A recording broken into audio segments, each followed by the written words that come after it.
Welcome back, everyone. So, since I finished off my Joyride reviews of the first of the three Joyride films, I wanted to go do another franchise that I've seen before and I haven't seen for a long time, and I felt like doing a review on this channel gives me an excuse to rewatch these movies. So today I want to talk about the Evil Dead franchise and talk about the first Evil Dead. Sam Raimi's original Evil Dead from 1979. This one is really, rewatching it, this one's really special and really awesome.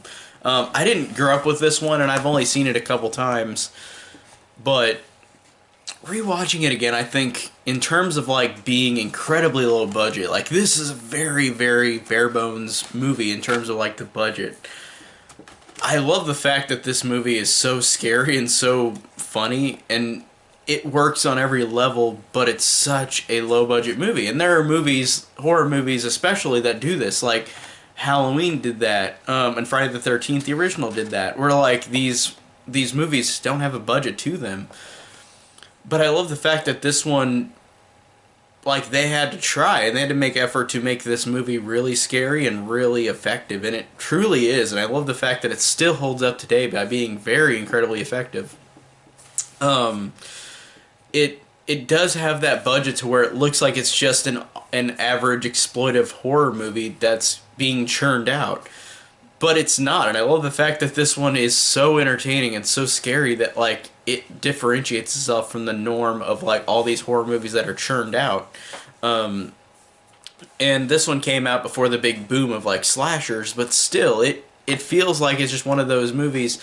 If you looked at it from its budget standpoint, it looked like it's something that somebody immediately took out or made and churned out just for money reasons. But I felt like this one, I felt like Sam Raimi, who is a great director, had something to say with the horror genre, and making this movie, he really made a foundation for himself and for every other type of movie he will do, whether it's horror or not.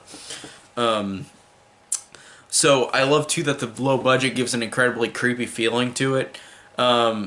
It does have that way of like, it's kind of like Texas Chainsaw Massacre, the original, where you're watching this and you're like, I don't know if I should be watching this, but it's not in the same aspect of like, Texas Chainsaw Massacre is a movie about these cannibalistic people, family who are killing people off, and in this one it's about demons, but like, it still has that same effect where it's like, I feel like I shouldn't be watching this. Like, it feels like it's kind of like a snuff film, like the original Texas Chainsaw Massacre, but it's more of a supernatural one. So I did really like that aspect, that it really tried to be, with the budget, it is legitimately creepy with that low budget. They made what they could, and it really is truly effective. And there's moments of humor in this that balance out the horror perfectly in this movie. There's a scene where like they're driving at the beginning of the movie, and like the wheel spins around to where they stand front to a truck that they're gonna run right into, and it cuts to one of the girl characters just face on the face on the window screaming ah, like that. Like, it was really funny because it just was so quick that her face popped up and she was just zoomed in screaming. Like, that was a funny bit of humor that balances out the horror. And there's other moments that I'll mention in this that are very humorous but scary at the same time. Like whenever they appear at the cabin and the guy sees the swing moving back and forth, literally moving back and forth in a really creepy way, and then he knocks on the door and then the swing immediately stops. And that's scary, but that's also a great form of humor too. Like, it's like the demon's fucking with him, and it knows that they're coming in, and it's gonna get him. And I really like that. And I also like how there's great moments of silence in this movie as well, where it builds perfectly to jump scares whenever they happen, because again, I guess it's just because of a low budget, but because there's not sound in moments in this movie where you look at a jump scare that happens and it works very well because there's not any sound. And I think that actually, it's not like other horror movies nowadays where it's like you get the music, you get the build up, like the boom and then jump scare. It doesn't happen that way in this one, and I love how it stands out from all these other movies like that. And there's a little thing I want to bring up that I noticed whenever I was watching this. Whenever they go down into the basement in the cabin for the first time and they find the book, there's a poster for The Hills Have Eyes, the original one. I thought that was funny, and it was like only part of the poster. It was torn apart, but I just thought that was a funny little thing I didn't notice the first time I watched it. I don't know why I didn't, but I really did think that was a funny little nod to like other, like Wes Craven and other horror. Like I just thought that was funny that poster was down in the basement. Now I want to bring up the demons in this movie. The demon, or the demon, like I guess it's just one thing. Or maybe it's more than one because they say join us. So, but there's the demon in the movie that's possessing them. I like the fact that you don't see the demon ever. You see the girls get possessed, but you don't see the actual demon. You just see the point of view of it flying towards somebody, and I think that's really scary. And all it does is whenever it encounters characters, it says join us, and that's all it does.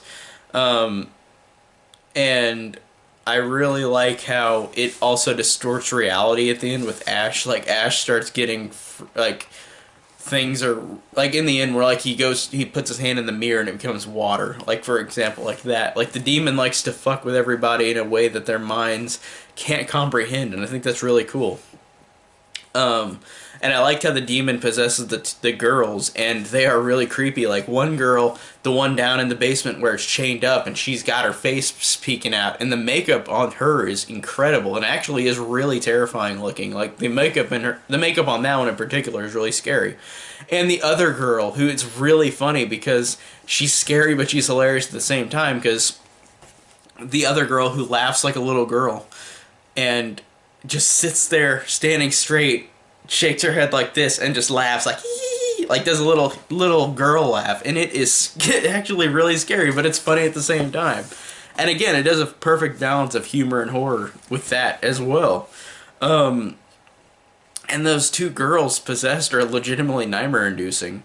And there's also a scene in the movie that's just so memorable because it's so odd, where one of the girls goes outside because the demon says join us, and she goes outside, and then she gets attacked and pinned down by tree branches and twigs, and she literally gets, I guess, raped by a tree, because you see the big tree go right between her crotch area, and she lives at that moment, but it's just so weird and so out there. Like, whoa, that's disturbing. That really is. That really was a weird scene. But again, the demon just does a good job of being a horrible dick. Like, the demon in this movie is crazy. Like how it possesses the girls, and how it possesses the other guy at the end that's not Ash.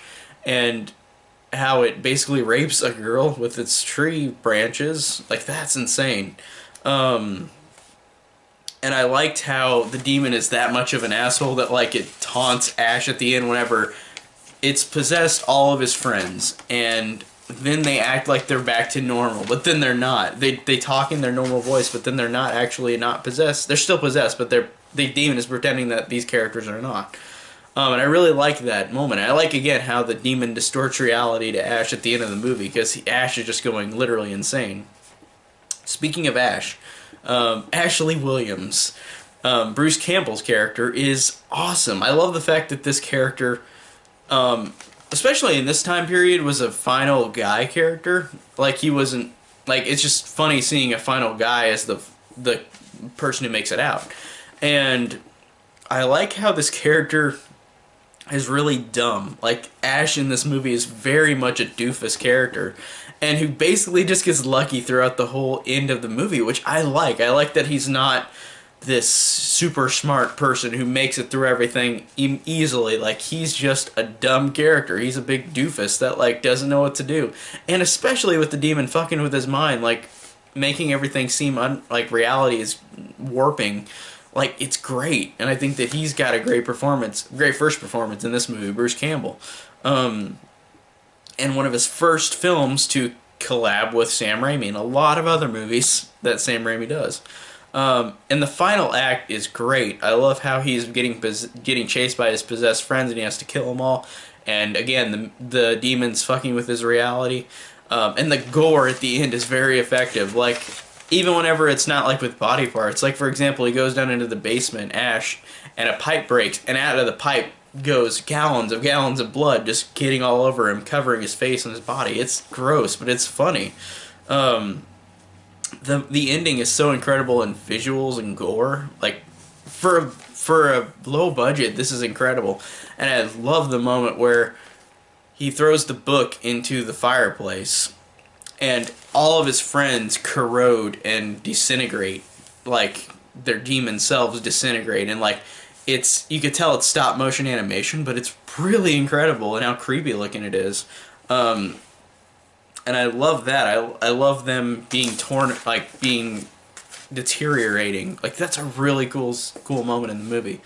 And I loved, obviously there would be a fake out happy ending, and I love the fake out happy ending. I think it's fun. As he goes outside, oh, it's all sunny, and then I like how the demon can work in the daytime too, because you see the camera go like zoom past, and it zooms through, and it's a great shot, a great one-track shot where like the demon goes all the way into the woods, runs through, flies through the woods, flies through the cabin, through one door to the back, one door to the front, right to Ash, who turns around and screams, and then it ends. And it's got the silly jazz music in the end credits, which, again, is what Sam Raimi does very well with humor and horror. Like, he blends them very well together. And you can tell that it's just very, very much what he will become to be later in his career of filmmaking. And I love most of his films that I've seen him do. And he's just, like, this is a fantastic thing for, I think, his first movie. I'm assuming it's his first movie. But I really love this movie rewatching it. I loved all the characters. I loved the gore. I love the special effects. I love how low budget it was, so it was creepy and actually very scary. But the humor balanced very well with it, and the characters balanced very well with all this humor and horror. And the demon's great because you don't see it, but it's just a bastard. It tries to like it messes with everybody in a way where they're doomed, but in a very humorous way, in a scary way as well. So again, this blends horror and humor very well. So I really enjoyed Evil Dead rewatching it. So I'm excited to talk about the other three films, and I really did like them all from what I remember. So I can't wait to watch the other ones. Tell me down below what you think of the original Evil Dead, and thank you guys so much for watching.